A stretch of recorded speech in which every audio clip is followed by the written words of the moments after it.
ਤੁਹਾਡਾ ਸਵਾਗਤ ਹੈ ਸਾਥੀਓ ਮੇਰੇ ਇਸ YouTube channel cultivation of mind 'ਤੇ। ਅਸੀਂ ਟੈਸਟ ਸੀਰੀਜ਼ ਦੀ ਸ਼ੁਰੂਆਤ ਕੀਤੀ ਸੀ, ਜਿਸ ਦਾ ਲੈਕਚਰ 2 ਅੱਜ ਅਸੀਂ ਕਰਨ ਜਾ ਰਹੇ ਹਾਂ। ਇਹ ਟੈਸਟ ਸੀਰੀਜ਼ ਤੁਹਾਡੇ ਲਈ ਬਹੁਤ ਯੂਜ਼ਫੁਲ ਹੋਵੇਗੀ ਜੇ ਤੁਸੀਂ ਪਟਵਾਰੀ ਦਾ ਪੇਪਰ ਜਾਂ ਫਿਰ ਕਿਸੇ ਵੀ ਟੈਟ, ਚਾਹੇ PS ਟੈਟ ਹੋਵੇ, ਸੀ ਟੈਟ ਹੋਵੇ, ਕਿਸੇ ਵੀ ਟੈਟ ਐਗਜ਼ਾਮ ਦੀ ਪ੍ਰਿਪਰੇਸ਼ਨ ਕਰ ਰਹੇ ਹੋ ਤਾਂ ਤੁਹਾਡੇ ਲਈ ਇਹ ਸੀਰੀਜ਼ ਬਹੁਤ ਯੂਜ਼ਫੁਲ ਹੋਣ ਵਾਲੀ ਹੈ। ਤੁਸੀਂ ਕਿਸ ਤਰ੍ਹਾਂ ਇਸ ਨੂੰ ਆਪਦੇ ਲਈ ਹੋਰ ਯੂਜ਼ਫੁਲ ਬਣਾ ਸਕਦੇ ਹੋ ਤਾਂ ਤੁਸੀਂ ਕੀ ਕਰਨਾ ਹੈ, ਸਭ ਤੋਂ ਪਹਿਲਾਂ ਜਦੋਂ ਤੁਸੀਂ ਇਸ ਵੀਡੀਓ ਨੂੰ ਸ਼ੁਰੂ ਕਰੋ, ਜਿਵੇਂ ਹੀ ਤੁਹਾਡੇ ਕੋਲ ਪ੍ਰਸ਼ਨ ਸਕਰੀਨ 'ਤੇ ਦਿਖਦਾ ਹੈ ਤਾਂ ਤੁਸੀਂ ਕੀ ਕਰਨਾ, ਵੀਡੀਓ ਨੂੰ ਪੌਜ਼ ਕਰ ਲੈਣਾ ਹੈ। ਵੀਡੀਓ ਨੂੰ ਜਦੋਂ ਤੁਸੀਂ ਪੌਜ਼ ਕਰੋਗੇ ਤਾਂ ਪ੍ਰਸ਼ਨ ਜਿਹੜਾ ਖੁਦ ਹੱਲ ਕਰਨ ਦੀ ਕੋਸ਼ਿਸ਼ ਕਰਨੀ ਹੈ। ਜਦੋਂ ਹੱਲ ਨਹੀਂ ਹੋਇਆ ਫਿਰ ਸੋਲਿਊਸ਼ਨ ਨੂੰ ਦੇਖਣਾ ਹੈ ਜਾਂ ਫਿਰ ਆਨਸਰ ਨੂੰ ਮਿਲਾਉਣ ਵਾਸਤੇ ਸੋਲਿਊਸ਼ਨ ਨੂੰ ਦੇਖਣਾ ਹੈ, ਕਿਉਂਕਿ ਇਹਦੇ ਨਾਲ ਤੁਹਾਡੀ ਪ੍ਰੈਕਟਿਸ ਜਿਹੜੀ ਹੈ ਹੋਰ ਵੀ ਵਧੀਆ ਹੋਊਗੀ।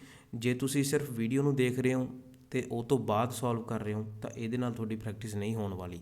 ਕਹਿਣ ਦਾ ਮਤਲਬ ਤੁਸੀਂ ਖੁਦ ਪਹਿਲਾਂ ਪ੍ਰੈਕਟਿਸ ਕਰਨਾ ਹੈ, ਫਿਰ ਉਹ ਤੋਂ ਬਾਅਦ ਸੋਲਿਊਸ਼ਨ ਨੂੰ ਦੇਖਣਾ ਹੈ।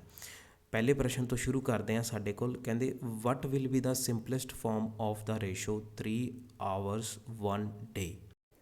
3 ਘੰਟੇ ਅਤੇ 1 ਦਿਨ ਦੀ ਰੇਸ਼ੋ ਨੂੰ ਅਸੀਂ ਸਿੰਪਲੈਸਟ ਫਾਰਮ 'ਚ ਬਣਾਉਣਾ ਹੈ। ਸਭ ਤੋਂ ਪਹਿਲਾਂ ਅਸੀਂ ਧਿਆਨ ਦਈਏ ਤਾਂ ਦੋਨਾਂ ਦੀ ਯੂਨਿਟਸ ਜਿਹੜੀਆਂ ਨੇ ਇਹ ਆਪਾਂ ਨੂੰ ਦੇ ਰੱਖੀਆਂ, ਟਾਈਮ ਦੀ ਯੂਨਿਟਸ ਦੇ ਰੱਖੀਆਂ ਨੇ, ਲੇਕਿਨ ਇਹ ਆਪਾਂ ਨੂੰ ਦੇ ਰੱਖੀ ਹੈ ਘੰਟਿਆਂ ਦੇ ਵਿੱਚ, ਇਹ ਯੂਨਿਟ ਦੇ ਰੱਖੀ ਆਪਾਂ ਨੂੰ ਦਿਨਾਂ ਦੇ ਵਿੱਚ। ਤਾਂ ਇਹਨਾਂ ਨੂੰ ਦੋਨਾਂ ਨੂੰ ਸੇਮ ਕਰਨਾ ਪੈਣਾ ਸਭ ਤੋਂ ਪਹਿਲਾਂ। ਤਾਂ ਅਸੀਂ ਕੀ ਕਰਾਂਗੇ, ਦਿਨ ਨੂੰ ਘੰਟਿਆਂ ਦੇ ਵਿੱਚ ਬਦਲਾਂਗੇ। ਸਾਨੂੰ ਪਤਾ ਹੈ ਇੱਕ ਦਿਨ ਦੇ ਵਿੱਚ 24 ਘੰਟੇ ਹੁੰਦੇ ਨੇ, ਸਾਨੂੰ ਪਤਾ ਇੱਕ ਦਿਨ ਦੇ ਵਿੱਚ 24 ਘੰਟੇ ਹੁੰਦੇ ਨੇ। ਤਾਂ ਅਸੀਂ ਜਿਹੜੀ ਇਹ ਰੇਸ਼ੋ ਨੂੰ ਕਿਸ ਤਰ੍ਹਾਂ ਲਿਖ ਲਾਂਗੇ, 3 hours 24 hours।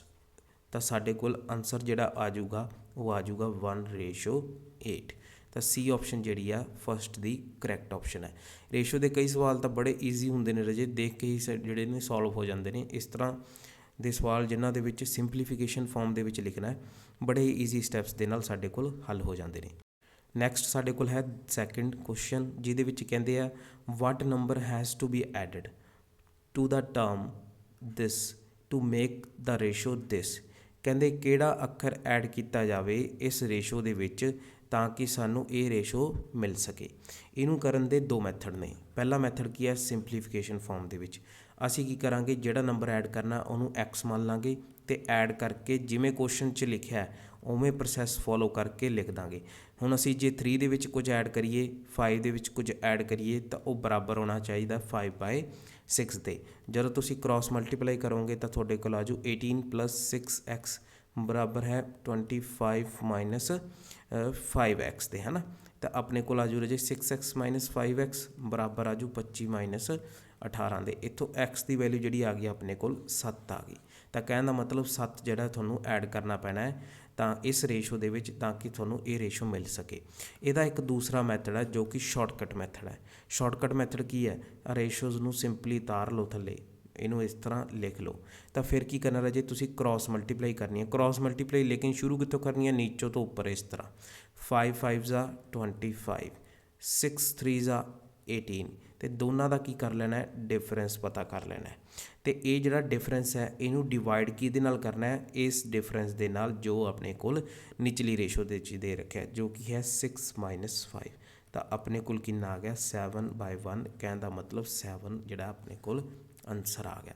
ਤਾਂ ਇਸ ਤਰ੍ਹਾਂ ਤੁਸੀਂ ਸ਼ਾਰਟਕਟ ਯੂਜ਼ ਕਰ ਲਓ, ਚਾਹੇ ਸਿੰਪਲੀਫਿਕੇਸ਼ਨ ਮੈਥਡ ਜੋ ਕਿ ਆਪਣਾ ਸਿੰਪਲ ਮੈਥਡ ਹੈ ਉਸ ਨੂੰ ਯੂਜ਼ ਕਰ ਲਓ। ਪ੍ਰੋਪਰ ਮੈਥਡ ਹੈ ਜਿਹੜਾ ਆਪਣਾ, ਇਹ ਪ੍ਰੋਪਰ ਮੈਥਡ ਹੈ ਜਿਸ ਦੇ ਵਿੱਚ ਅਸੀਂ ਸਪੋਜ਼ ਕਰਕੇ ਚੱਲੇ ਹਾਂ ਇਹ ਆਪਣੇ ਕੋਲ ਕੀ ਆ, ਸ਼ਾਰਟਕਟ ਹੈ ਨਾ।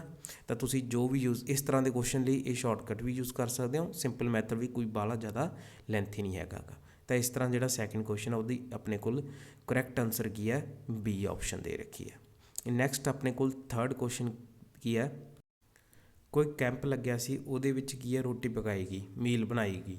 ਕਹਿੰਦੇ ਉਹ ਜਿਹੜੀ ਮੀਲ ਹੈ ਜਾਂ ਤਾਂ 120 ਬੰਦੇ ਖਾ ਸਕਦੇ ਨੇ ਜਾਂ ਫਿਰ 200 ਬੱਚੇ ਖਾ ਸਕਦੇ ਨੇ। ਦੇਖੋ ਇੱਕ ਕੋਈ ਵੀ ਕੈਂਪ ਲੱਗਿਆ ਸੀ, ਕੈਂਪ ਦੇ ਵਿੱਚ ਰੋਟੀ ਬਣਾਈ ਗਈ, ਦੁਪਹਿਰ ਦਾ ਖਾਣਾ ਬਣਾਇਆ ਗਿਆ, ਮੀਲ ਬਣਾਈ ਗਈ। ਕਹਿੰਦੇ ਜਾਂ ਤਾਂ ਉਹ ਜਿਹੜੀ ਮੀਲ ਬਣੀ ਹੈ ਉਹ 120 ਬੰਦੇ ਖਾ ਸਕਦੇ ਨੇ ਜਾਂ ਫਿਰ 200 ਬੱਚੇ ਖਾ ਸਕਦੇ ਨੇ। ਵੀ ਜਿੰਨਾ 200 ਬੱਚੇ ਖਾਣਗੇ ਉਹਦੇ ਬਰਾਬਰ 120 ਬੰਦੇ ਖਾਣਾ ਖਾ ਜਾਣਗੇ। ਅਗਲੀ ਲਾਈਨ 'ਚ ਕਹਿੰਦੇ ਵੀ 150 ਬੱਚਿਆਂ ਨੇ ਰੋਟੀ ਖਾ ਲਈ। ਪਹਿਲਾਂ ਦੇਖ ਲਓ, ਕਹਿੰਦੇ ਵੀ ਖਾਣਾ ਬਣ ਗਿਆ, ਖਾਣਾ ਬਣਿਆ, ਉਹਦੇ ਬਾਰੇ ਦੱਸਤਾ ਵੀ ਕਿੰਨਾ ਖਾਣਾ ਬਣਿਆ। ਫਿਰ ਉਹਦੇ ਵਿੱਚੋਂ 150 ਬੱਚੇ ਖਾਣਾ ਜਿਹੜੇ ਆ ਖਾ ਚੁੱਕੇ ਨੇ। ਤਾਂ ਕਹਿਣ ਦਾ ਮਤਲਬ 200 ਬੱਚਿਆਂ 'ਚੋਂ 150 ਬੱਚਿਆਂ ਨੇ ਖਾਣਾ ਖਾ ਲਿਆ। ਤਾਂ ਆਪਾਂ ਕਹਾਂਗੇ ਵੀ ਰਿਮੇਨਿੰਗ ਜਿਹੜੇ ਬੱਚੇ ਨੇ वो किन्ने बच गए, जिन्हों ने हजे रोटी नहीं खाधी वो बच गए 50 बच्चे। तो 150 ने तो खा ली 200 चों 50 बच्चे ਜਿਹੜੇ ਆ ਸਾਡੇ ਕੋਲ ਬਚ ਗਏ। ਅੱਗੇ ਪੜ੍ਹਦੇ ਆ, ਕਹਿੰਦੇ how many men will be catered to with the remaining meal. ਕਹਿੰਦੇ ਹੁਣ ਦੇਖੋ ਬੰਦਿਆਂ ਨੇ ਰੋਟੀ ਵੀ ਖਾਣੀ ਆ, ਬੱਚੇ ਤਾਂ ਚਲੋ ਖਾ ਗਏ, ਉਹਨਾਂ ਨੂੰ ਕੁਝ ਕਹਿ ਨਹੀਂ ਸਕੇ ਵੀ 150 ਬੱਚੇ ਖਾਣਾ ਖਾ ਗਏ ਹੈ ਨਾ, 150 ਬੱਚੇ ਖਾਣਾ ਖਾ ਗਏ ਅਤੇ 200 ਚੋਂ 150 ਖਾ ਗਏ, ਅਤੇ ਕਹਿੰਦੇ 50 ਜਿਹੜੇ ਬੱਚੇ ਉਹ ਬਚ ਗਏ। ਹੁਣ ਜਿਹੜਾ ਖਾਣਾ ਬਚਿਆ ਗਾ ਉਹ 50 ਬੱਚਿਆਂ ਜੋਗਾ ਬਚਿਆ, ਤਾਂ ਤੁਸੀਂ ਕਹਿੰਦਾ ਇਹ ਦੱਸਣਾ ਹੈ ਵੀ ਜਿਹੜਾ 50 ਬੱਚਿਆਂ ਜੋਗਾ ਖਾਣਾ ਬਚਿਆ ਹੈ ਉਹ ਜੇ ਅਗਰ ਅਸੀਂ ਬੰਦਿਆਂ ਨੂੰ ਦੇ ਦਈਏ ਤਾਂ ਕਿੰਨੇ ਬੰਦੇ ਜਿਹੜੇ ਨੇ ਖਾਣਾ ਖਾ ਜਾਣਗੇ। ਥੋੜ੍ਹਾ ਜਿਹਾ ਟ੍ਰਿਕੀ ਕੁਐਸਚਨ ਹੈ, ਸਟੇਟਮੈਂਟ ਵਾਲਾ ਕੁਐਸਚਨ ਹੈ, ਲੇਕਿਨ ਫਿਰ ਵੀ ਅਸੀਂ ਇਹਨੂੰ ਜਿਹੜਾ ਸਿੰਪਲੀਫਾਈ ਕਰਕੇ ਹੀ ਸੋਲਵ ਕਰਾਂਗੇ। ਰਿਮੇਨਿੰਗ ਜਿਹੜਾ ਫੂਡ ਫਾਰ ਚਿਲਡਰਨ ਹੈ ਨਾ, ਰਿਮੇਨਿੰਗ ਫੂਡ ਫਾਰ ਚਿਲਡਰਨ, ਕਿੰਨੇ ਬੱਚਿਆਂ ਵਾਸਤੇ ਰੋਟੀ ਰਹਿੰਦੀ ਹੈ, 50 ਬੱਚਿਆਂ ਵਾਸਤੇ ਰੋਟੀ ਬਚਦੀ ਹੈ। ਹੁਣ ਦੇਖੋ ਰਾਜੇ ਜਿਹੜੇ 200 ਬੱਚੇ ਸੀਗੇ, ਠੀਕ ਹੈ, ਉਹ ਕਾਹਦੇ ਬਰਾਬਰ ਸੀਗੇ, 120 ਮੈਨ ਦੇ ਬਰਾਬਰ ਅਗਰ ਖਾਣੇ ਦੀ ਗੱਲ ਕਰੀਏ, ਅਤੇ ਇੱਕ ਚਿਲਡਰਨ ਕਿਹਦੇ ਬਰਾਬਰ ਹੋਊਗਾ, 120/200 ਮੈਨ ਦੇ। ਲੇਕਿਨ ਸਾਡੇ ਕੋਲ ਕਿੰਨੇ ਬੱਚੇ ਨੇ, 50, ਅਤੇ 50 ਬੱਚਿਆਂ ਦਾ ਖਾਣਾ ਕਿੰਨੇ ਬੰਦਿਆਂ ਦੇ ਬਰਾਬਰ ਹੋਵੇਗਾ, ਇਹ ਆ ਜਾਊਗਾ ਆਪਣੇ ਕੋਲ 30 ਬੰਦਿਆਂ ਦੇ ਬਰਾਬਰ। ਆਪਣਾ ਆਪਸ਼ਨ ਕੀ ਹੈ, ਬੀ ਆਪਸ਼ਨ, 50 ਬੱਚਿਆਂ ਦਾ ਖਾਣਾ 30 ਬੰਦਿਆਂ ਦੇ ਬਰਾਬਰ। ਕਹਿੰਦਾ ਮਤਲਬ ਜਿੱਥੇ 50 ਬੱਚੇ ਖਾਣਾ ਖਾ ਜਾਣਗੇ ਉੱਥੇ 30 ਬੰਦਿਆਂ ਨੂੰ ਹੀ ਖਾਣਾ ਮਿਲ ਸਕੂਗਾ। ਨੈਕਸਟ 4th ਕੁਐਸਚਨ ਵੱਲ ਵੱਧਦੇ ਹਾਂ। ਕਹਿੰਦੇ ਅਗਰ ਸਾਡੇ ਕੰਮ ਘਰ ਦੇ ਵਿੱਚ ਅਕਸਰ ਤੁਹਾਨੂੰ ਪਤਾ ਹੋਣਾ ਘਰਾਂ ਦੇ ਵਿੱਚ ਸਹਾਇਕ ਕੰਮ ਕਰਦੇ ਨੇ ਹੈ ਨਾ, ਸਾਡੇ ਪੇਰੈਂਟਸ ਦੇ ਨਾਲ ਸਾਥ ਦਿੰਦੇ ਨੇ, ਕੰਮ ਕਰਾਉਂਦੇ ਨੇ, ਤਾਂ ਜਿੰਨੇ ਵੀ ਸਾਥ ਦੇਣ ਵਾਲੇ ਨੇ ਉਹਨਾਂ, ਦੇਖੋ ਮੇਡ ਜਿਹੜਾ ਸ਼ਬਦ ਹੈ ਮੇਰੀ ਨਜ਼ਰ ਦੇ ਵਿੱਚ ਤਾਂ ਚੰਗਾ ਸ਼ਬਦ ਨਹੀਂ ਮੰਨਦਾ ਮੈਨੂੰ, ਮੈਂ ਸਹਾਇਕ ਸ਼ਬਦ ਨੂੰ ਚੰਗਾ ਸਮਝਦਾ ਕਿ ਸਾਡੇ ਸਹਾਇਤਾ ਕਰਵਾਉਣ ਵਾਲੇ। ਕਿਉਂਕਿ ਦੇਖੋ ਸੁਸਾਇਟੀ ਦੇ ਵਿੱਚ ਰਹਿੰਦੇ ਹਾਂ ਤਾਂ ਸੁਸਾਇਟੀ ਵਿੱਚ ਹਰ ਇਨਸਾਨ ਨੂੰ ਜਿਹੜਾ ਰਿਸਪੈਕਟ ਦੇ ਨਾਲ ਜਿਹੜਾ ਆਪਾਂ ਨੂੰ ਟਰੀਟ ਕਰਨਾ ਚਾਹੀਦਾ, ਤਾਂ ਮੈਂ ਇੱਥੇ ਸਹਾਇਕ ਸ਼ਬਦ ਹੀ ਵਰਤੂੰਗਾ। ਤਾਂ ਕਹਿੰਦੇ 7 ਸਹਾਇਕ ਨੇ, 7 ਹੀ ਉਹਨਾਂ ਕੋਲ ਪੋਚੇ ਨੇ, ਅਤੇ 7 ਹੀ ਉਹਨਾਂ ਕੋਲ ਫਰਸ਼ ਨੇ, ਅਤੇ 7 ਹੀ ਘੰਟੇ ਨੇ। 7 ਸਹਾਇਕ ਜਿਹੜੇ ਨੇ 7 ਪੋਚਿਆਂ ਦੇ ਨਾਲ 7 ਜਿਹੜੇ ਫਰਸ਼ ਨੇ ਉਹਨਾਂ ਨੂੰ 7 ਘੰਟਿਆਂ ਦੇ ਵਿੱਚ ਸਾਫ਼ ਕਰਦੇ ਨੇ। ਤਾਂ ਕਹਿੰਦੇ ਦੱਸੋ ਜੇ 3 ਸਹਾਇਕ ਹੋਣ ਉਹ 3 ਫਰਸ਼ ਨੂੰ 3 ਪੋਚਿਆਂ ਦੇ ਨਾਲ ਕਿੰਨੇ ਘੰਟੇ 'ਚ ਕਰਨਗੇ। ਵੈਸੇ ਤਾਂ ਜੇ ਅਗਰ ਦੇਖੀਏ ਅਸੀਂ ਲੇਮੈਨ ਲੈਂਗੁਏਜ ਦੇ ਵਿੱਚ, ਆਮ ਆਦਮੀ ਦੀ ਭਾਸ਼ਾ ਦੇ ਵਿੱਚ, ਤਾਂ ਉਹ ਕੀ ਸੋਚੂਗਾ, ਉਹ ਇੱਥੇ ਪੈਟਰਨ ਲੱਭਣ ਦੀ ਕੋਸ਼ਿਸ਼ ਕਰੂਗਾ। ਪੈਟਰਨ ਕੀ ਲੱਭੂਗਾ ਵੀ ਜਦੋਂ 7 ਸਹਾਇਕ ਸੀਗੇ, 7 ਹੀ ਪੋਚੇ ਸੀ, 7 ਹੀ ਫਰਸ਼ ਸੀਗੇ, ਅਤੇ 7 ਹੀ ਘੰਟੇ ਸੀਗੇ। ਹੁਣ ਇੱਥੇ 3 ਸਹਾਇਕ ਹੈ, 3 ਹੀ ਫਰਸ਼ ਹੈ, 3 ਹੀ ਪੋਚੇ ਹੈ, ਅਤੇ 3 ਹੀ ਘੰਟੇ ਲੱਗਣਗੇ, ਜਦ ਕਿ ਇੱਦਾਂ ਨਹੀਂ ਹੈ ਜੀ, ਕਿਉਂਕਿ ਇਹ ਐਫੀਸ਼ੀਐਂਸੀ ਦਾ ਕੁਐਸਚਨ ਹੈ। ਕਹਿਣ ਦਾ ਮਤਲਬ ਇਹਦੇ ਵਿੱਚ ਵਰਕ ਵਾਲਾ ਕੰਸੈਪਟ ਲੱਗ ਰਿਹਾ, ਵਰਕ ਟਾਈਮ ਦਾ ਕੰਸੈਪਟ ਲੱਗ ਰਿਹਾ, ਤਾਂ ਇਹਨੂੰ ਇੰਨਾ ਜ਼ਿਆਦਾ ਜਿਹੜਾ ਸਿੰਪਲ ਅਸੀਂ ਨਹੀਂ ਮੰਨ ਕੇ ਚੱਲਾਂਗੇ। ਇਹੋ ਜਿਹੇ ਕੁਐਸਚਨ ਨੇ ਜਿਹੜੇ ਸੀ ਇਹਨਾਂ ਨੂੰ ਸੋਲਵ ਕਿਸ ਤਰ੍ਹਾਂ ਕਰਦੇ ਹਾਂ, ਇਹਨੂੰ ਸੋਲਵ ਕਰਦੇ ਹਾਂ ਇੱਕ ਫਾਰਮੂਲੇ ਦੀ ਹੈਲਪ ਦੇ ਨਾਲ। ਫਾਰਮੂਲਾ ਕੀ ਹੈ, ਵੈਸੇ ਤੁਸੀਂ ਇਹਨੂੰ ਸਟੇਟਮੈਂਟ ਦੇ ਨਾਲ ਵੀ ਸੋਲਵ ਕਰ ਸਕਦੇ ਹੋ, ਲੇਕਿਨ ਮੈਂ ਸ਼ਾਰਟਕਟ ਜਾਂ ਫਾਰਮੂਲਾ ਹੀ ਦੱਸੂੰਗਾ। ਫਾਰਮੂਲਾ ਕੀ ਹੁੰਦਾ, M1 D1 H1 divided by W1 is equal to M2 D2 H2 divided by W2। ਜਿਹੜਾ M ਹੈ ਰਿਪਰਜੈਂਟ ਕਰ ਰਿਹਾ ਸਹਾਇਕ ਨੂੰ ਵੀ ਕਿੰਨੇ ਸਹਾਇਕ ਨੇ, D ਰਿਪਰਜੈਂਟ ਕਰ ਰਿਹਾ ਡੇਜ਼ ਨੂੰ ਵੀ ਕਿੰਨੇ ਦਿਨਾਂ ਦੇ ਵਿੱਚ ਕੰਮ ਕੀਤਾ ਹੈ ਨਾ, ਅਤੇ ਆਪਣੇ ਕੋਲ H ਕੀ ਰਿਪਰਜੈਂਟ ਕਰ ਰਿਹਾ, ਉਹ ਰਿਪਰਜੈਂਟ ਕਰ ਰਿਹਾ ਘੰਟਿਆਂ ਨੂੰ, ਆਵਰਸ ਨੂੰ। ਅਤੇ ਠੀਕ ਹੈ, ਇਹ ਅਸੀਂ ਲਿਖ ਰਹੇ ਹਾਂ ਵੀ ਜਦੋਂ 7 7 7 7 ਆਹ ਕੰਡੀਸ਼ਨ ਸੀਗੀ, ਮਤਲਬ ਕਿ 7 ਜਦੋਂ ਆਪਣੇ ਕੋਲ ਸਹਾਇਕ ਸੀਗੇ, 7 ਹੀ ਘੰਟੇ ਸੀਗੇ, ਇਹ ਉਸ ਵਾਸਤੇ ਕੰਡੀਸ਼ਨ ਹੈ। ਇਹ ਕੰਡੀਸ਼ਨ ਹੈ ਜਦੋਂ ਸਾਡੇ ਕੋਲ ਸਹਾਇਕ 3 ਸੀਗੇ, 3 ਹੀ ਫਰਸ਼ ਸੀਗੇ, ਅਤੇ 3 ਹੀ ਪੋਚੇ ਸੀਗੇ, ਇਹ ਉਸ ਵਾਸਤੇ ਕੰਡੀਸ਼ਨ ਹੈ। ਤਾਂ ਹੁਣ ਜਸਟ ਕੀ ਕਰਾਂਗੇ, ਅਸੀਂ ਵੈਲਿਊ ਸਬਸਟੀਟਿਊਟ ਕਰਾਂਗੇ। M1 ਦਾ ਮਤਲਬ ਹੈ ਕਿੰਨੇ ਸਹਾਇਕ, ਕਿੰਨੇ ਨੰਬਰ ਆਫ ਮੈਨ, ਜਾਂ ਫਿਰ ਕਿੰਨੇ ਨੰਬਰ ਆਫ ਵੀਮਨ। M ਦੀ ਜਗ੍ਹਾ 'ਤੇ ਤੁਸੀਂ ਮੈਨ ਨਾ ਬੋਲੋ, ਇਹਦੀ ਜਗ੍ਹਾ 'ਤੇ ਤੁਸੀਂ ਸਹਾਇਕ ਹੀ ਬੋਲੋ। ਤਾਂ ਆਪਣੇ ਕੋਲ ਫਸਟ ਕੇਸ 'ਚ ਕਿੰਨੇ ਸਹਾਇਕ ਸੀਗੇ, 7, ਠੀਕ ਹੈ ਜੀ, MA ਲਿਖ ਲਿਆ ਮੈਂ। ਉਹ ਤਾਂ D1 ਕਿੰਨੇ ਦਿਨ ਲੱਗੇ, ਅਤੇ ਦਿਨ ਤਾਂ ਮੈਂਸ਼ਨ ਹੀ ਨਹੀਂ ਹੈ, ਤਾਂ D1 ਤਾਂ ਅਸੀਂ ਕੰਸੀਡਰ ਹੀ ਨਹੀਂ ਕਰਾਂਗੇ। ਉਹ ਤਾਂ ਗੱਲ ਆਉਂਦੀ ਹੈ H1 ਕਿੰਨੇ ਘੰਟੇ, ਤਾਂ ਇੱਥੇ ਆਜੂ 7 ਆਵਰਸ ਹੈ ਨਾ। ਨੀਚੇ W1 ਕਿੰਨਾ ਕੰਮ ਕੀਤਾ, ਉਹਨਾਂ ਨੇ 7 ਫਲੋਰ ਸਾਫ਼ ਕੀਤੇ, 7F ਲਿਖ ਲਿਆ, ਇਜ਼ ਇਕੁਅਲ ਟੂ ਕਿਹਦੇ ਆ, M2 ਕਿੰਨੇ ਸਹਾਇਕ ਸੀਗੇ, 3 ਸਹਾਇਕ ਸੀਗੇ, MA, ਠੀਕ ਹੈ ਜੀ, ਇਨਟੂ ਆਪਣੇ ਕੋਲ D2 ਵੀ ਆਪਣੇ ਕੰਸੀਡਰ ਨਹੀਂ ਕਰਾਂਗੇ ਕਿਉਂਕਿ ਡੇਜ਼ ਦੀ ਤਾਂ ਗੱਲ ਹੀ ਨਹੀਂ ਹੋ ਰਹੀ ਇੱਥੇ, ਅਤੇ H2 ਕੀ ਹੈ ਆਪਣੇ ਕੋਲ, ਕਿੰਨੇ ਆਵਰਸ ਨੇ। ਹੁਣ ਦੇਖੋ ਤੁਸੀਂ ਕੱਢਣਾ ਕੀ ਹੈ, ਅਸੀਂ ਹਾਊ ਲੌਂਗ ਟਾਈਮ ਪਤਾ ਕਰਨਾ ਹੈ, ਤਾਂ ਇਹਨੂੰ ਅਸੀਂ H2 ਹੀ ਲਿਖਿਆ, ਰਹਿਣ ਦਿੱਤਾ। ਅਤੇ ਨੀਚੇ ਕੀ ਆਪਣੇ ਕੋਲ W2 ਕਿੰਨਾ ਕੰਮ ਕੀਤਾ ਉਹਨਾਂ ਨੇ, 3 ਫਲੋਰ ਜਿਹੜੇ ਨੇ ਸਾਫ਼ ਕੀਤੇ ਨੇ। ਕਿੰਨੇ? 3 ਸਹਾਇਕ, ਮਤਲਬ ਆਪਣੇ 3 ਸਹਾਇਕ ਨੇ, ਹੈ ਨਾ। ਆਪਾਂ H2 ਦੀ ਵੈਲਿਊ ਪਤਾ ਕਰਨੀ ਹੈ। ਦੇਖੋ MA ਨਾਲ MA ਕੈਂਸਲ ਆਊਟ ਹੋ ਜੂ, ਠੀਕ ਹੈ। F ਨਾਲ F ਕੈਂਸਲ ਆਊਟ ਹੋ ਜੂ, 7 ਨਾਲ 7 ਕੈਂਸਲ ਆਊਟ ਹੋ ਜੂ, 3 ਨਾਲ 3 ਜਿਹੜਾ ਸਾਡਾ ਕੈਂਸਲ ਆਊਟ ਹੋ ਜੂ। ਬਚਿਆ ਕੀ ਸਾਡੇ ਕੋਲ ਬਚਿਆ H2 = 7 ਆਵਰਸ। ਕਹਿਣ ਦਾ ਮਤਲਬ ਦੂਜੀ ਜਿਹੜੀ ਸਟੇਟਮੈਂਟ ਹੈ, ਦੂਜੀ ਕੰਡੀਸ਼ਨ ਆ, ਉਹਦੇ ਵਿੱਚ ਵੀ 7 ਘੰਟੇ ਹੀ ਲੱਗਣਗੇ ਫਰਸ਼ ਨੂੰ ਸਾਫ਼ ਕਰਨ ਦੇ ਵਿੱਚ, ਠੀਕ ਹੈ ਜੀ। 3 ਫਰਸ਼ ਨੂੰ ਸਾਫ਼ ਕਰਨ ਦੇ ਵਿੱਚ ਜਦੋਂ 3 ਸਹਾਇਕ ਹੋਣਗੇ ਤਾਂ ਉਹਨਾਂ ਨੂੰ 7 ਘੰਟੇ ਲੱਗਣਗੇ 3 ਫਰਸ਼ਾਂ ਨੂੰ ਸਾਫ਼ ਕਰਨ ਦੇ ਵਿੱਚ। ਇਹ ਸੀ ਸਾਡਾ 4th ਪ੍ਰਸ਼ਨ। ਅਤੇ ਹੁਣ ਨੈਕਸਟ ਸਾਡਾ ਕੀ ਹੈ 5ਵਾਂ ਸਵਾਲ, ਜਿਹਦੇ ਵਿੱਚ ਪਾਈਪ, ਇਹ ਰਾਜੇ ਬੜੇ ਹੀ ਇੰਪੋਰਟੈਂਟ ਕੁਐਸਚਨ ਨੇ, ਬੜੇ ਹੀ ਇੰਪੋਰਟੈਂਟ ਕੁਐਸਚਨ ਨੇ ਪਾਈਪਸ ਨਾਲ ਰਿਲੇਟਡ। ਇਹਦੇ ਕਿ ਇੰਨੀ ਪਾਈਪ ਲੱਗੀਆਂ ਨੇ, ਕਿ ਕਿਸੇ ਨੂੰ ਟੈਂਕ ਨੂੰ ਭਰਨਾ ਹੈ, ਟੈਂਕ ਨੂੰ ਖਾਲੀ ਕਰਨਾ, ਇੱਦਾਂ ਦੇ ਬੜੇ ਹੀ ਇੰਪੋਰਟੈਂਟ ਜਿਹੜੇ ਕੁਐਸਚਨ ਦੇਖਣ ਨੂੰ ਮਿਲਦੇ ਨੇ। ਤਾਂ ਦੇਖਦੇ ਹਾਂ ਸਾਡਾ 5th ਕੁਐਸਚਨ ਕੀ ਹੈ। 2 ਪਾਈਪ ਨੇ ਸਾਡੇ ਕੋਲ, ਪਾਈਪ A ਅਤੇ ਪਾਈਪ B, ਜਿਹੜੀਆਂ ਕਿ ਇੱਕ ਪਾਣੀ ਦੇ ਟੈਂਕ ਨੂੰ ਭਰਦੀਆਂ ਨੇ। ਅਤੇ A ਪਾਈਪ ਜਿਹੜੀ ਆ ਪਾਣੀ ਦਾ ਟੈਂਕ ਭਰਨ ਲਈ 20 ਘੰਟੇ ਦਾ ਟਾਈਮ ਲੈਂਦੀ ਹੈ, ਅਤੇ ਜਿਹੜੀ B ਪਾਈਪ ਆ ਉਹ 30 ਘੰਟੇ ਦਾ ਟਾਈਮ ਲੈਂਦੀ ਹੈ। ਕਹਿੰਦੇ ਅਤੇ ਫਿਰ ਉਸ ਤੋਂ ਬਾਅਦ ਸਾਨੂੰ ਕਿਹਾ ਗਿਆ and pipe C can empty the full tank in 40 hours. A ਅਤੇ B ਜਿਹੜੀਆਂ ਪਾਈਪਾਂ ਨੇ ਉਹ ਟੈਂਕ ਨੂੰ ਭਰਦੀਆਂ ਨੇ, C ਪਾਈਪ ਜਿਹੜੀ ਆ ਉਹ ਟੈਂਕ ਨੂੰ ਖਾਲੀ ਕਰਦੀ ਹੈ ਅਤੇ ਉਹਦੇ ਲਈ ਉਹ 40 ਘੰਟੇ ਦਾ ਟਾਈਮ ਲੈਂਦੀ ਹੈ। ਹੁਣ ਅੱਗੇ ਰਾਜੇ ਕੁਐਸਚਨ ਕਹਿੰਦੇ ਆ ਵੀ if all the pipes are open together how much time will be needed to make the tank full. ਅਗਰ ਅਸੀਂ ਟੈਂਕ ਨੂੰ ਫੁੱਲ ਕਰਨਾ ਹੈ ਅਤੇ ਅਸੀਂ ਤਿੰਨੇ ਪਾਈਪਾਂ ਨੂੰ ਖੋਲ੍ਹ ਦਈਏ, ਓਪਨ ਕਰ ਦਈਏ, ਟੈਂਕ ਨੂੰ ਭਰਨਾ ਸ਼ੁਰੂ ਕਰ ਦਈਏ, ਤਾਂ ਸਾਨੂੰ ਕਿੰਨਾ ਸਮਾਂ ਲੱਗੂਗਾ ਟੈਂਕ ਨੂੰ ਭਰਨ ਦੇ ਵਿੱਚ। ਅਗਰ ਅਸੀਂ A B ਅਤੇ C ਤਿੰਨਾਂ ਨੂੰ ਟੂਗੈਦਰ, ਜੁਆਇੰਟ ਜਾਂ ਫਿਰ ਕੰਬਾਈਨਡ, ਕੋਈ ਵੀ ਸ਼ਬਦ ਵਰਤਿਆ ਜਾ ਸਕਦਾ, ਜੇ ਅਸੀਂ ਤਿੰਨਾਂ ਪਾਈਪ ਨੂੰ ਇਕੱਠੇ ਓਪਨ ਕਰ ਦਈਏ। ਇੱਥੇ ਨਾ ਜਿਹੜਾ ਕੰਸੈਪਟ ਹੈ ਜਿਹੜਾ ਆਪਣਾ ਉਹ ਯੂਜ਼ ਹੋ ਰਿਹਾ ਕੰਬਾਈਨਡ ਦਾ, ਜਿੱਥੇ ਅਸੀਂ ਗੱਲ ਕਰ ਰਹੇ ਹਾਂ ਤਿੰਨੇ ਚੀਜ਼ਾਂ ਮਿਲ ਕੇ ਕੰਮ ਕਰ ਰਹੀਆਂ ਨੇ, ਤਿੰਨੇ ਪਾਈਪਾਂ ਮਿਲ ਕੇ ਕੰਮ ਕਰ ਰਹੀਆਂ ਨੇ, ਵਰਕ ਟੂਗੈਦਰ ਦਾ ਕੰਸੈਪਟ ਆ ਰਿਹਾ ਗਾ। ਅਸੀਂ ਇੱਥੇ ਸਮਾਂ ਪਤਾ ਕਰਨਾ ਹੈ ਕਿ ਤਾਂ ਮੈਂ ਕਹੂੰਗਾ ਵੀ ਕੰਬਾਈਨਡ, ਸਮਾਂ ਪਤਾ ਕਰਨਾ ਤਾਂ ਅਸੀਂ ਲਿਖਾਂਗੇ combined time taken by, combined time taken by pipe A B C। ਤਿੰਨਾਂ ਪਾਈਪਾਂ ਨੇ ਜਿਹੜਾ ਟਾਈਮ ਲਿੱਤਾ ਹੈ ਕੰਬਾਈਨਡ ਟਾਈਮ, ਤਾਂ ਉਹ ਕਾਹਦੇ ਬਰਾਬਰ ਹੋਊਗਾ? ਉਹ ਬਰਾਬਰ ਹੋਊਗਾ ਕੰਬਾਈਨਡ ਵਰਕ। ਇਹ ਫਾਰਮੂਲਾ ਹੈਗਾ ਆਪਣੇ ਕੋਲ ਐਫੀਸ਼ੀਐਂਸੀ ਦਾ, ਉਹ ਬਰਾਬਰ ਹੋਊਗਾ combined work upon combined efficiency, combined work upon combined efficiency. ਰਾਜੇ ਵਰਕ ਦਾ ਜਿਹੜਾ ਫਾਰਮੂਲਾ ਹੁੰਦਾ ਉਹ ਹੁੰਦਾ ਹੈ time multiply by efficiency. Efficiency ਮਤਲਬ ਕਿਸੇ ਕੰਮ ਨੂੰ ਕਰਨ ਦੀ ਸ਼ਮਤਾ, ਵੀ ਤੁਸੀਂ ਕਿੰਨਾ ਕੰਮ ਕਰ ਸਕਦੇ ਹੋ। ਅਤੇ ਕੰਬਾਈਨਡ ਵਰਕ, ਕਿਉਂਕਿ ਅਸੀਂ ਸਾਰਿਆਂ ਦਾ ਟੂਗੈਦਰ ਪਤਾ ਕਰਨਾ ਹੈ ਨਾ, ਕੰਬਾਈਨਡ ਕਰਨਾ ਗਾ, ਤਾਂ ਉਹਦੇ ਲਈ ਅਸੀਂ ਕੀ ਕਰਾਂਗੇ, ਜਸਟ ਇਸ ਨੂੰ ਰੀਅਰੇਂਜ ਕਰਾਂਗੇ, ਫਾਰਮੂਲੇ ਨੂੰ ਰੀਅਰੇਂਜ ਕੀਤਾ ਤਾਂ ਟਾਈਮ ਬਰਾਬਰ ਆ ਜਾਊਗਾ ਵਰਕ ਅਪੌਨ ਐਫੀਸ਼ੀਐਂਸੀ ਦੇ। ਅਤੇ ਟਾਈਮ ਜੇ ਕੰਬਾਈਨਡ ਪਤਾ ਕਰਨਾ ਹੈ, ਵਰਕ ਵੀ ਕੰਬਾਈਨਡ ਕੱਢਣਾ ਪਊਗਾ ਅਤੇ ਐਫੀਸ਼ੀਐਂਸੀ ਵੀ ਸਾਨੂੰ ਕੰਬਾਈਨਡ ਹੀ ਕੱਢਣੀ ਪੈਣੀ ਹੈ ਇਸ ਕੇਸ ਦੇ ਵਿੱਚ। ਹੁਣ ਦੁਬਾਰਾ ਸਟੇਟਮੈਂਟ ਨੂੰ ਪੜ੍ਹਦੇ ਹਾਂ। ਇਹ ਕੁਐਸਚਨ ਨੂੰ ਥੋੜ੍ਹਾ ਜਿਹਾ ਟਾਈਮ ਲੈ ਕੇ ਮੈਂ ਸਮਝਾਉਣ ਦੀ ਕੋਸ਼ਿਸ਼ ਕਰ ਰਿਹਾ, ਕਿਉਂਕਿ ਅੱਛਾ ਕੁਐਸਚਨ ਆ ਔਰ ਆਉਂਦੇ ਵੀ ਪੇਪਰ ਦੇ ਵਿੱਚ ਬਹੁਤ ਸਾਰੇ ਸਵਾਲ ਨੇ। ਤਾਂ ਸਭ ਤੋਂ ਪਹਿਲਾਂ ਅਸੀਂ ਦੇਖੀਏ ਜਿਹੜੀ A ਪਾਈਪ ਹੈ, ਅਗਰ A ਪਾਈਪ ਦੀ ਗੱਲ ਕਰੀਏ, A ਪਾਈਪ ਕਿੰਨਾ ਕੰਮ ਕਰਦੀ ਹੈ? ਉਹ ਕਰਦੀ ਹੈ 20 ਘੰਟੇ 20 ਆਵਰਸ। B ਪਾਈਪ ਕਿੰਨਾ ਕੰਮ ਕਰਦੀ ਹੈ?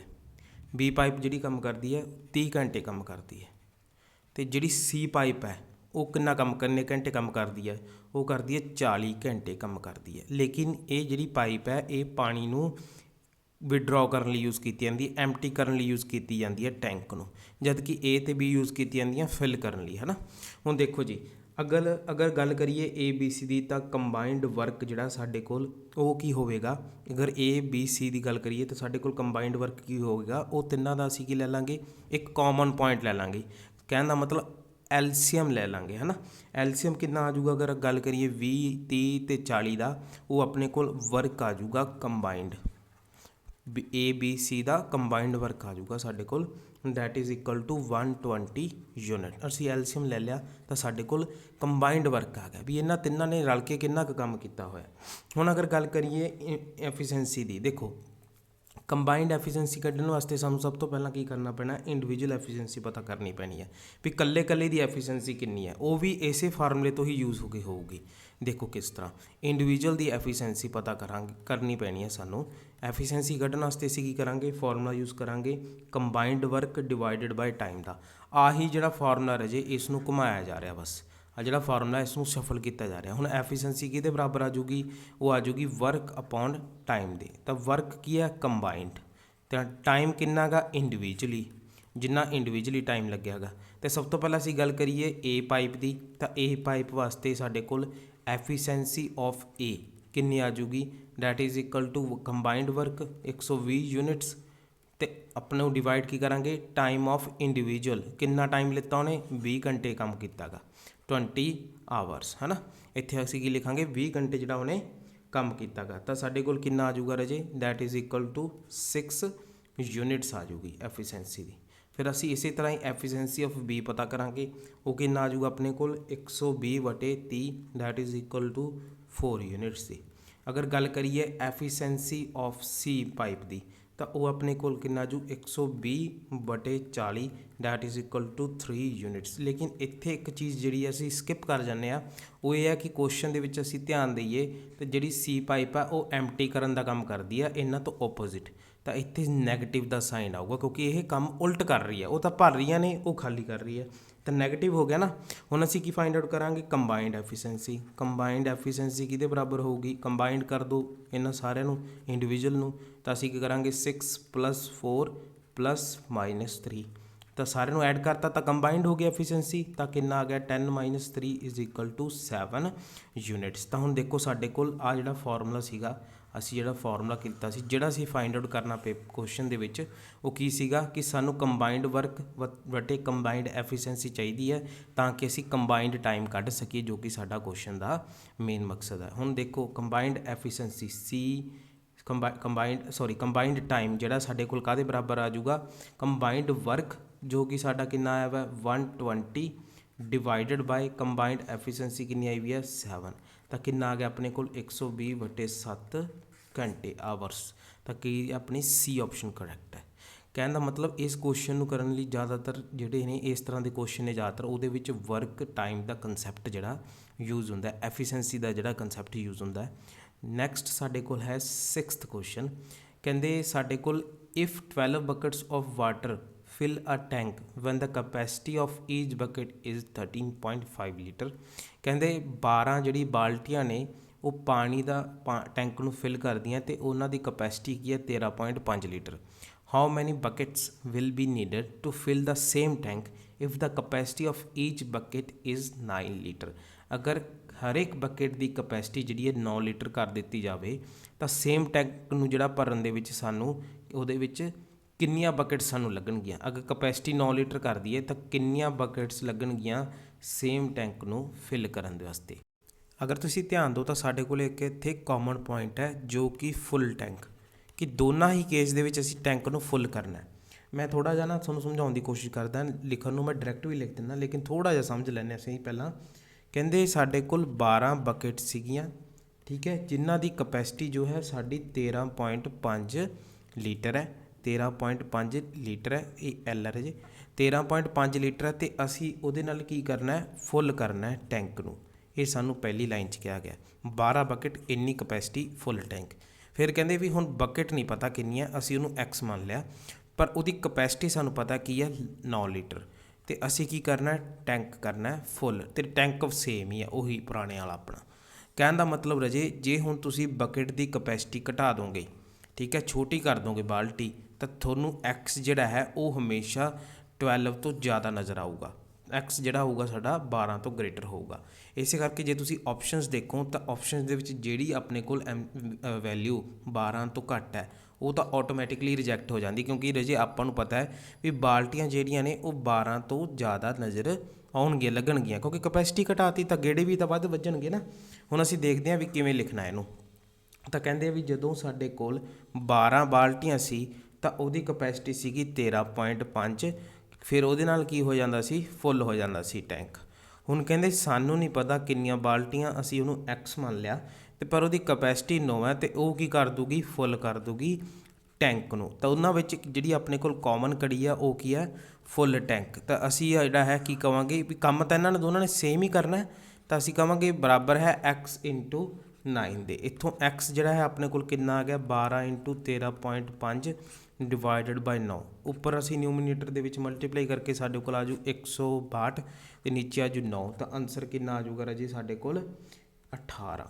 ਤਾਂ ਕਹਿਣ ਦਾ ਮਤਲਬ 18 ਬਾਲਟੀਆਂ ਸਾਡੇ ਕੋਲ ਲੱਗਣਗੀਆਂ। ਪਰ ਤੁਹਾਨੂੰ ਇੱਕ ਹੋਰ ਐਗਜ਼ਾਮਪਲ ਦੱਸਦਾ। ਸਪੋਜ਼ ਇੱਥੇ 8 ਹੋਵੇ, ਇੱਥੇ ਇਕੱਲਾ 5 ਹੋਵੇ ਤੇ ਇੱਥੇ ਹੋਵੇ ਤੁਹਾਡੇ ਕੋਲ ਇਕੱਲਾ 6 ਤੇ ਇੱਥੇ 18। ਫਿਰ ਅਜੇ ਇਹ ਸੋਲਵ ਕਰਨ ਦੀ ਜ਼ਰੂਰਤ ਨਹੀਂ, ਕਿਉਂਕਿ ਤੁਹਾਨੂੰ ਪਤਾ ਹੈ ਵੀ x ਜਿਹੜਾ 12 ਤੋਂ ਜ਼ਿਆਦਾ ਹੋਊਗਾ। 12 ਤੋਂ ਵੱਧ ਗੇੜੇ ਲੱਗਣਗੇ ਬਾਲਟੀਆਂ ਭਰਨ ਦੇ ਵਿੱਚ, ਕਿਉਂਕਿ ਉਹਦੀ ਕਪੈਸਿਟੀ ਅਸੀਂ ਘਟਾ ਦਿੱਤੀ ਹੈ। ਅਗਲੇ ਪ੍ਰਸ਼ਨ ਵੱਲ ਵੱਧਦੇ ਹਾਂ, ਜਿਸ ਦੇ ਵਿੱਚ ਅਸੀਂ ਦੇਖਦੇ ਹਾਂ 7th ਕੁਐਸਚਨ ਸਾਨੂੰ ਦੇ ਰੱਖਿਆ। 7th ਕੁਐਸਚਨ ਰਾਜੇ ਕਹਿੰਦੇ if 5 men and 2 boys working together can do 4 times as much work as a man and a boy can do। ਕਹਿਣ ਦਾ ਮਤਲਬ ਕੀ ਹੈ 5 ਬੰਦੇ ਤੇ 2 ਹੀ ਜਿਹੜੇ ਮੁੰਡੇ ਨੇ ਉਹ ਕੰਮ ਕਰਦੇ ਨੇ ਇਕੱਠੇ। ਉਹ ਕੰਮ ਜਿਹੜਾ ਬਰਾਬਰ ਹੁੰਦਾ ਹੈ, ਕਹਿਣ ਦਾ ਮਤਲਬ ਹੈ ਜਿੰਨਾ ਕੰਮ ਇਹ ਰਲ ਕੇ ਕਰਦੇ ਨੇ ਉਹ 4 ਗੁਣਾ ਹੁੰਦਾ ਹੈ ਜੇ ਇੱਕ ਇਕੱਲਾ ਮੁੰਡਾ ਤੇ ਇਕੱਲਾ ਮੈਨ ਕੰਮ ਕਰੇ। ਕਹਿਣ ਦਾ ਮਤਲਬ 5 ਮੈਨ ਤੇ 2 ਬॉय ਮਿਲ ਕੇ ਜਿੰਨਾ ਕੰਮ ਕਰਦੇ ਨੇ ਉਹ ਬਰਾਬਰ ਹੁੰਦਾ ਹੈ 4 ਗੁਣਾ ਜਿੰਨਾ ਇੱਕ ਮੈਨ ਤੇ ਇੱਕ ਬॉय ਕੰਮ ਕਰਦੇ ਨੇ। ਇਹ ਸਾਨੂੰ ਫਸਟ ਲਾਈਨ ਦੇ ਵਿੱਚ ਲਿਖਿਆ ਹੋਇਆ।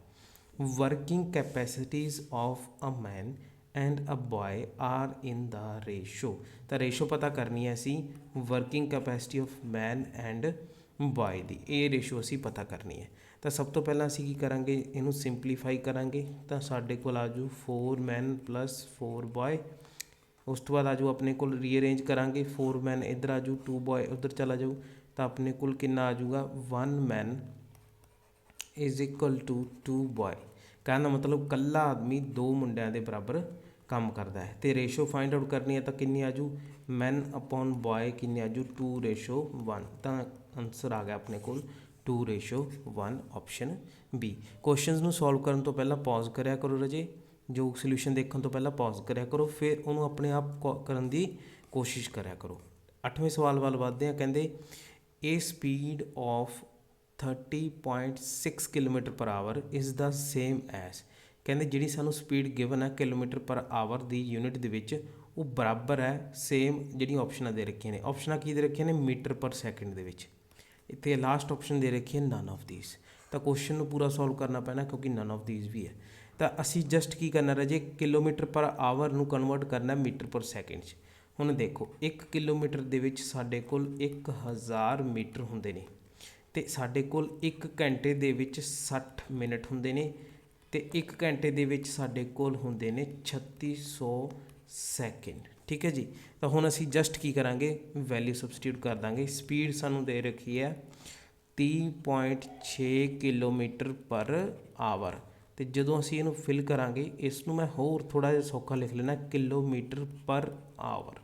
ਤਾਂ ਸਪੀਡ ਜਿਹੜੀ ਆ ਆਪਣੇ ਕੋਲ ਕੀ ਆ ਜੂਗੀ ਜਦੋਂ ਅਸੀਂ ਯੂਨਿਟ ਮੀਟਰ ਪਰ ਸੈਕਿੰਡ ਦੇ ਵਿੱਚ ਚੇਂਜ ਕਰਾਂਗੇ ਤਾਂ 30.6 ਐਜ਼ ਇਟ ਇਜ਼ ਰਹੂਗਾ ਕੌਂਸਟੈਂਟ ਵੈਲਿਊ। ਕਿਲੋਮੀਟਰ ਦੀ ਜਗ੍ਹਾ 'ਤੇ ਕੀ ਲਿਖਾਂਗੇ 1000 ਮੀਟਰ, ਮੈਂ ਉਹਨੂੰ 10⁻³ ਲਿਖ ਲਿਆ।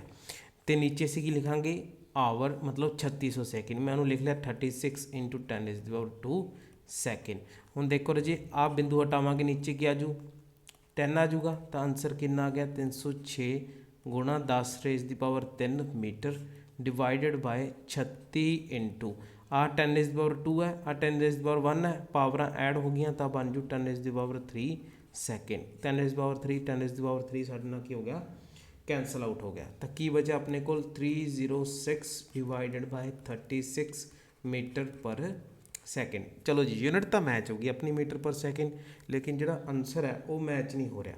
6 ਦੀ ਟੇਬਲ 'ਤੇ ਕੱਟਾਂਗੇ ਤਾਂ ਆਪਣੇ ਕੋਲ ਆ ਜਾਊ 51 ਡਿਵਾਈਡਡ ਬਾਈ 6 ਤੇ ਜਦੋਂ ਤੁਸੀਂ 51 ਡਿਵਾਈਡਡ ਬਾਈ 6 ਕਰੋਗੇ ਤਾਂ ਆਪਣੇ ਕੋਲ ਆਨਸਰ ਆ ਜਾਊ 8.5 ਮੀਟਰ ਪਰ ਸੈਕਿੰਡ। ਤਾਂ ਬੀ ਆਪਸ਼ਨ ਜਿਹੜੀ ਸਾਡੀ ਕਰੈਕਟ ਆ ਜੂਗੀ ਰਾਜੇ 8th ਕੁਐਸਚਨ ਦਾ ਆਨਸਰ।